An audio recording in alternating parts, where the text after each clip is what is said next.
위기의 순간이나 중요한 장면에서 나타나 존재감을 과시하는 주인공이나 중요 인물의 등장 장면, 그 앞에 서사나 상황에 따라 전신을 전율하게 만들기도 하는데요. 때로는 그 주체가 개인이 아니라 집단이 되기도 하죠. 그리고 때로는 개인의 등장보다 더 가슴이 웅장해지기도 하는데요. 오늘은 애니메이션 속 레전드 조직의 등장 장면 10개를 모아봤습니다.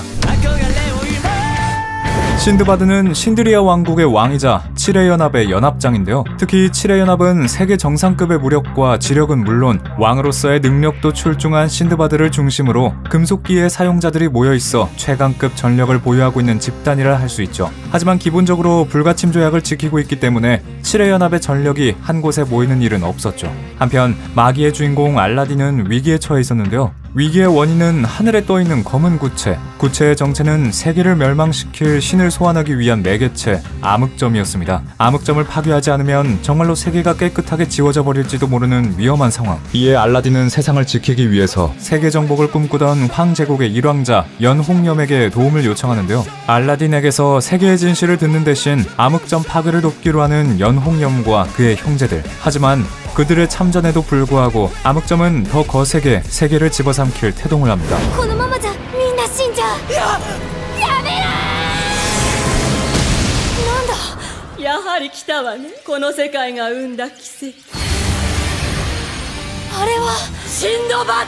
그때 하늘에서 어두운 미래를 밝히는 뇌명이 내려치는데요. 바로 7바다의 패왕 신드바드였습니다. 그리고 그의 뒤로 모습을 드러내는 7회 연합의 수장들, 지상 최강 전력의 집합이었죠. 절체절명의 순간에 나타난 7회 연합은 구세주 그 자체였는데요. 그 이름에 걸맞은 무력으로 암흑점과 맞서며 위용을 뽐냈습니다. 특히 신드바드는 자신에게 버금간다는 연홍염을 아득히 넘어서는 극대 마법으로 부정할 수 없는 최강자의 면모를 보여주었죠.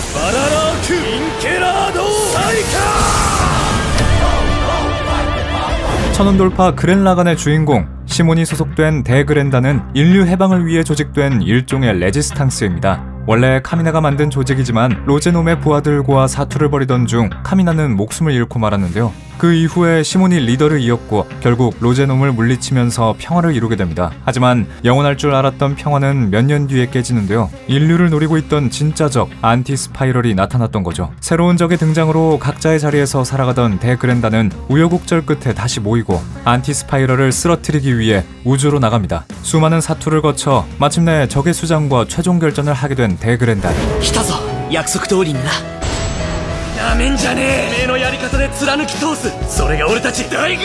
아무리 난관을 극복해온 시몬이라도 혼자서 안티스파이럴을 이기는 건 무리였는데요. 하지만 그랜라간에 올라 시몬의 힘이 되어주는 대그랜단, 말 그대로 지금껏 함께 사지를 넘나들며 싸워온 동료들 모두가 빠짐없이 우주의 운명을 결정짓는 싸움에 뛰어들었고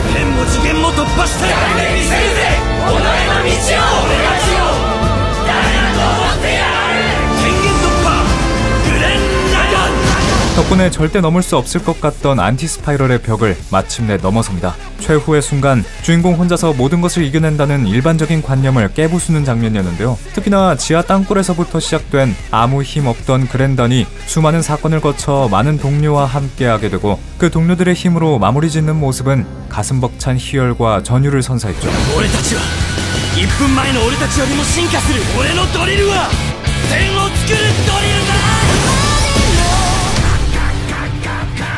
드래곤볼 슈퍼에서는 손오공의 발언으로 인해 우주의 지배자 전왕이 전 우주 무술 대회를 개최하게 되는데요. 각 우주에서 10명씩 팀을 이루어 치르는 이 대회는 단순한 여흥이 아니라 패배하는 즉시 소속 우주가 소멸되어 버리는 일생일대 서바이벌이었습니다. 이에 손오공은 자신을 포함한 지구 최강의 전력 10명을 모아 다른 우주의 강자들과 싸우게 되죠. 이윽고 우주 서바이벌이 시작되고 각 우주에서 선발된 최강자들이 속속 등장하는데요. 다양한 우주만큼 다양하고 특색 있는 모습의 출전자들, 그 중에는 손오공 일행과 이미 인연 혹은 악연이 있는 전사들도 있었습니다. 그렇게 전사들이 모여드는 가운데 묵직한 존재감을 뿜어내며 등장하는 이들이 있었는데요.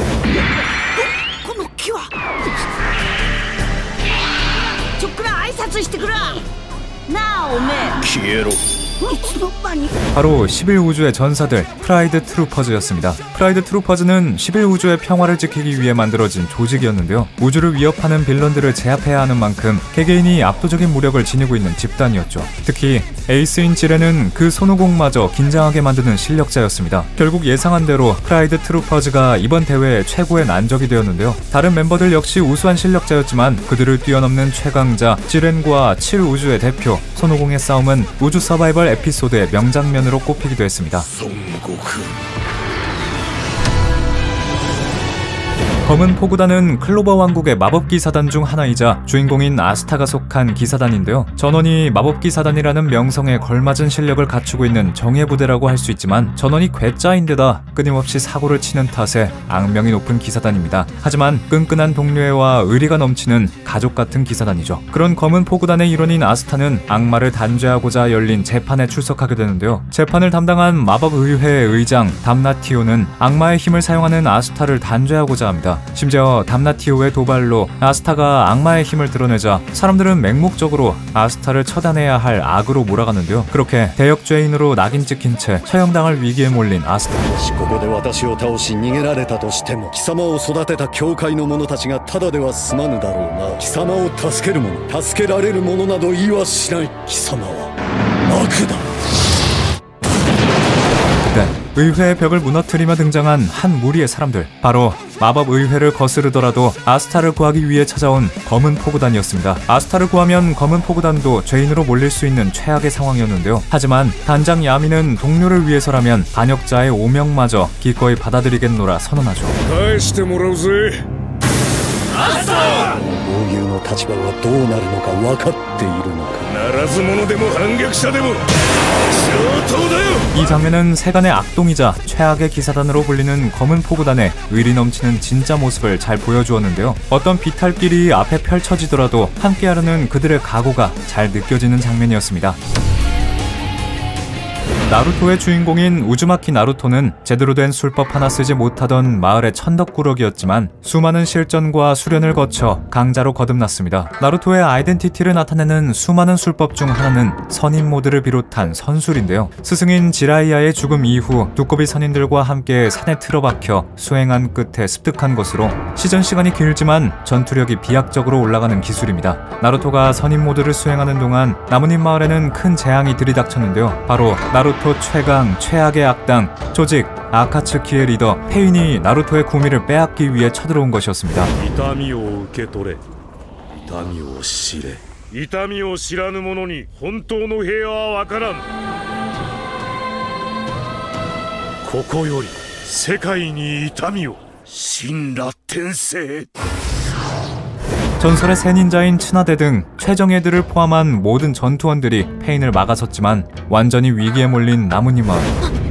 これどうしてこんな早く来てよお願いナルト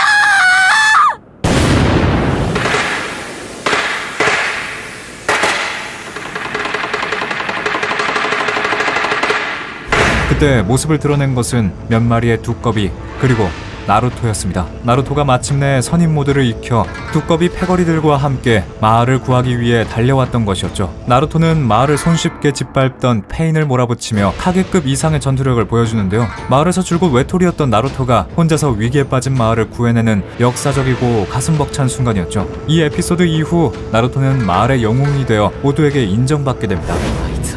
頑張りましたから3代目4代目今目の前に英雄がいます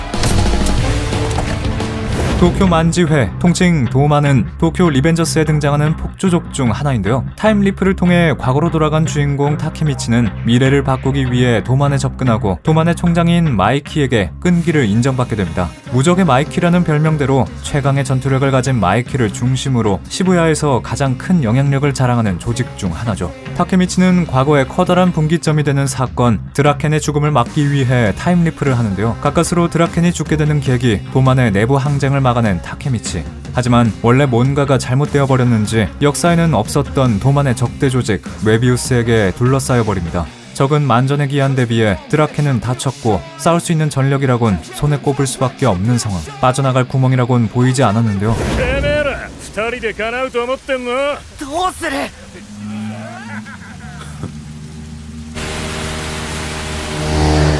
やっと来た。この排気音。 그때 저 멀리서부터 다가오는 수많은 불빛들, 타케미치 일행에게 들이온 그림자를 걷어내는 그 빛은 도쿄 만지웨였습니다. 메비우스에게 꿀리지 않는 시부야 최강 조직 도만의 풀 전력. 조금 전까지만 해도 궁지에 처해 있던 타케미치 일행의 반격이 시작되었죠. 얼마 전까지만 해도 내전 직전까지 가며 분열해 있던 도만이 다시 하나로 뭉쳐 외부의 적과 맞서는 모습으로 고향감을 만들어내는데요. 특히나 위기 상황에서 모습을 드러내는 순간의 그 전율이 인상적인 장면이었습니다.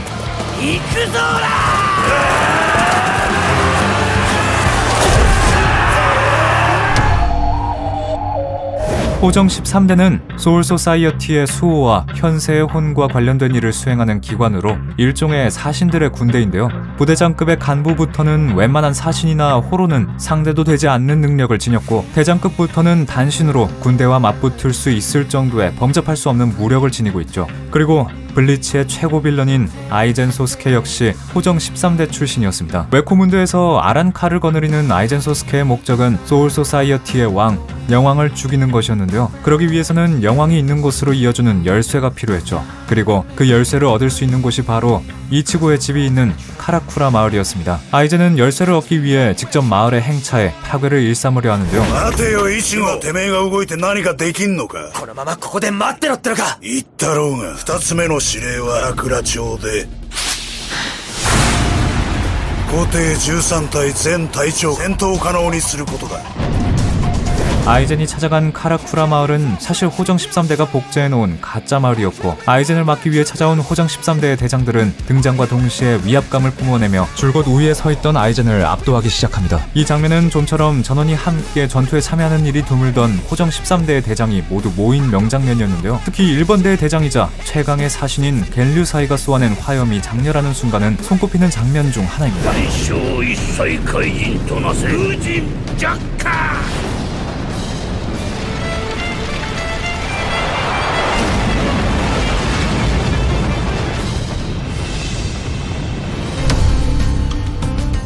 누라리 효네 손자의 주인공 누라 리쿠오가 이끄는 지역 최고의 요괴 집단 누라고미, 그리고 그 중에서 대장을 직속으로 따르는 요괴들의 무리 백귀야행. 리쿠오는 잠들어 있던 요괴의 피가 깨어난 이후 자신과 친하거나 마음이 맞는 요괴들을 거두어 자신만의 백귀야행을 만들었는데요. 이들은 리쿠오를 지켜주기도 하고 반대로 리쿠오가 지켜주기도 하며 서로 힘을 합쳐 난관을 넘어서는 돈독한 관계를 형성하게 됩니다. 그런 리쿠오가 아직 누라고미의 대장 자리를 물려받기 전 누라고미의 산하 조직 큐소파가 배신을 하는데요. 큐소파 대장 큐소는 리쿠오의 학교 친구를 납치해 리쿠오에게 대장 자리를 거절하라며 협박합니다. 큐소 자신이 대장 자리를 차지하려는 비열한 속셈이었죠. 夜明け前が一番ドローっとして美味しいんだ。近づかんといて。誰か助けて。多分これが百鬼夜行。お前ら誰の命令で動いてる？主ならお前の前に。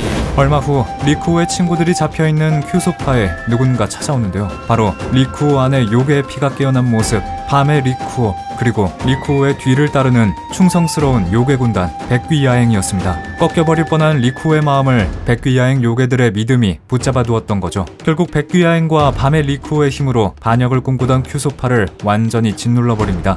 누라리 휴네 손자에서는 주인공 리쿠오는 물론 백귀야행에 속한 부하들의 이야기와 전투가 중요하게 다뤄지는데요. 이 장면 역시 그런 리쿠오와 백귀야행의 끈끈함을 잘 드러냄과 동시에 백귀야행의 압도적인 능력을 잘 보여주는 장면이었습니다.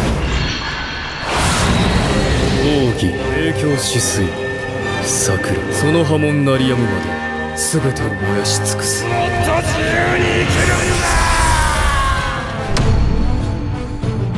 원피스에서 주인공 일행만큼이나 주목을 받는 해적 사왕 샹크스와 빨간머리 해적단. 샹크스는 주인공 루피의 은인이면서 루피의 꿈을 이어준 스승과도 같은 인물인데요. 루피가 어렸을 때부터 샹크스와 그의 일행을 보고 자란 덕에 해적으로서의 지향점마저 빨간머리 해적단과 닮아있기도 하죠. 초반부터 모습을 드러내며 스승으로서의 모습과 압도적인 포스를 보여준 덕에 팬들의 인지도 또한 높은 해적단입니다. 그런 샹크스와 빨간머리 해적단이 맹활약하는 것은 마린포드 편이었는데요. 정상전 전쟁이 발발하고 에이스와 흰수염이 사망하면서 점점 거세지는 전쟁의 불길. 이제 해군들은 어떤 목적을 위해서가 아니라 맹목적으로 눈앞의 해적을 말살하는데 혈안이 되어 있었죠. 그런 사태를 도저히 두고 보지 못하고 아카이누를 가로막은 것은 바로 코비였는데요. もうやめましょうよ。命がもったいない。目的はもう果たしてるのに、今手当てすれば助かる兵士を見捨てて、まるでバカじゃないですか。正しくもない兵は海軍にはいらん。 일반 병사에 불과하지만 용기를 내 전쟁을 멈추고자 한 코비. 하지만 그의 목소리에도 해적 말살을 떨쳐내지 못한 아카이누는 오히려 코비를 공격합니다. よくやった若い海兵 그때 한자로의 검이 아카이누의 주먹을 멈추는데요. この戦争を終わらせに来た 샹크스의 이 한마디와 함께 빨간머리 해적단이 불필요한 전쟁을 끝내기 위해 움직이죠. 이 장면은 샹크스 특유의 간지 넘치는 포스와 코비의 용기 등으로 현재까지도 명장면으로 손꼽히는 장면이었는데요. 특히 샹크스의 대사 "이 전쟁을 끝내러 왔다는 원피스를 잘 모르는 사람도 들어봤을 만큼 유명한 명대사가 되었습니다. まだ暴れ足りない奴がいるのなら俺たちが相手をしてやる 귀살대는 귀멸의 칼날에서 혈귀에 대항하기 위해 만들어진 인간들의 조직인데요. 귀살대 중에서도 간부인 주들은 혈귀의 상현들과 맞먹을 수 있는 정예 중에서도 손꼽히는 인물들로 이루어져 있습니다. 전투력은 물론이고 각양각색의 매력이 있는 캐릭터들로 구성된 덕에 많은 팬층을 보유하고 있기도 하죠. 이런 귀살대의 본부에 어느 날 갑자기 찾아온 악, 바로 혈귀의 우두머리이자 영원한 흑막 피부츠지 무잔이었는데요. 귀살대의 위치를 파악한 무잔이 직접적으로 귀살대를 습격하며 최후의 전면전을 치를 예정이었습니다. 무자는 곧장 귀살대의 수장인 카가야의 앞에 나타나 그를 살해하려 하는데요. 私を殺したところで鬼殺隊は痛くも痒くもない。私の死が無意味なわけではない。柱の子たちから慕ってもらっている。今まで以上に鬼殺隊の士気が上がる。話は終わりだが。ありがとう、無惨。 그때 갑자기 무잔을 덮치는 폭발. 사실 처음부터 카가야는 자신을 미끼로 무잔을 없애기 위해 일부러 본부의 위치를 노출했던 것이었죠. 그리고 그 폭발을 신호탄으로 무잔을 향해 달려드는 사리에 찬 인물들은 바로 귀살대의 주들.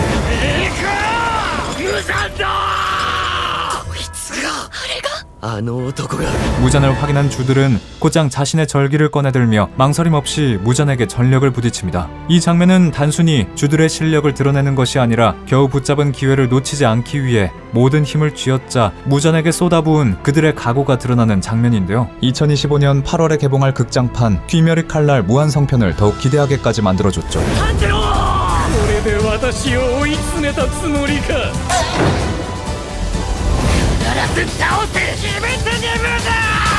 지금까지 애니메이션 속 가슴 웅장해지는 조직의 등장 장면 10개를 모아봤습니다. 크게 쉽게 모을 수 없는 최강자들이 한 곳에 모이는 장면, 혹은 유대감으로 뭉쳐진 의리파 동료들의 출연 장면, 두 가지로 나눠질 것 같은데요. 어떤 쪽이건 위기의 상황에 나타나는 그 모습은 가슴이 웅장해지는 것 같습니다. 여러분은 둘 중 어떤 쪽에 더 끌리시나요?